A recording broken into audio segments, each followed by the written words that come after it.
Kai tsaya mana. Ban waye baka izinin shigo a area ta kana sayar da ruwa.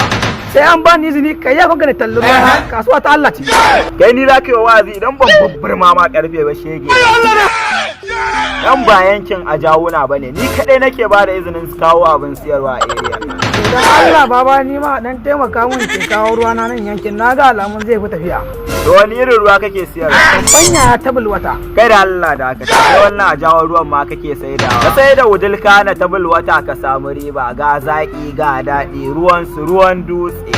A ina nan gaba ina sarowa. Suna nan a bayan gidan ma Alhaji Baban Lajaji lungun gidan kallon maganar jikin gidan wanka. Ko leda miliyan nawa kake so inda kake nan za a kawo ma ga nan ban wayar su nan ka ɗauka ka golo. Ko a ina ana neman ruwan wudulka na tabul wata. In ka sake na ƙara ganin ka a nan sai na sa an mun farfesun ka na ka ɗanye.